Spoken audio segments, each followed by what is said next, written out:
ધોરાજી હોસ્પિટલના 15 ડોક્ટરની ટીમ સરહદી વિસ્તારમાં મેડિકલ ઇમરજન્સી માટે જશે। દેશના સરહદી વિસ્તારમાં યુદ્ધની પરિસ્થિતિ વચ્ચે ઘાયલ જવાનો તેમજ સ્થાનિક નાગરિકોની સારવાર માટે ખાનગી ડોક્ટર્સની એક ટીમ IMA દ્વારા તૈયાર કરવામાં આવી રહી છે। 15 ડોક્ટરની એક ટીમ બોર્ડર પર મોકલવામાં આવશે।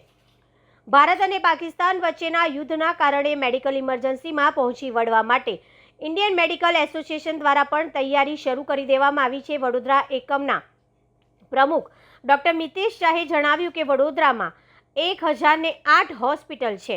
એસોસિએશનના તમામ ડોક્ટરોને ICU સુવિધાઓ સાથે સજ્જ રહેવા જણાવવામાં આવ્યું છે। આવતીકાલે આ અંગે એક મીટિંગ પણ આયોજન કરવામાં આવી હતી। હોસ્પિટલમાં ડોક્ટર્સ, મેડિકલ સ્ટાફ, દવાનો જથ્થો પૂરતો રાખવા તેમજ ઓપરેશન થિયેટર અને ફાયર સેફટીની સુવિધા સજ્જ રાખવા તાકીદ કરવામાં આવી છે। દરેક હોસ્પિટલને બિલ્ડિંગ પર રેડ ક્રોસની સંજ્ઞા રાખવાનું જણાવ્યું છે।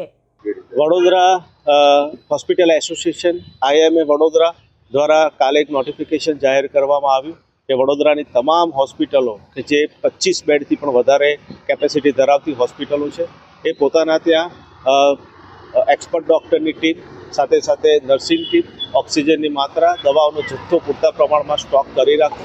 મિનિમમ 3 મહિનાથી પણ વધારે નો સ્ટોક તમારી હોસ્પિટલ્સમાં હોવો જોઈએ। ફાર્માસ્યુટિકલ એસોસિએશનને પણ જાણ કરવામાં આવી છે કે તમે પોતે પણ 3 મહિનાથી વધારેનો સ્ટોક તમે તૈયાર રાખો। સાથે સાથે વડોદરા IMA દ્વારા આજે વડોદરા હોસ્પિટલ એસોસિએશનની એક મેગા મિટિંગનું આયોજન કરવામાં આવેલું છે। એ મેગા મિટિંગમાં વડોદરા શહેરની 191 હોસ્પિટલ સક્ષમ છે।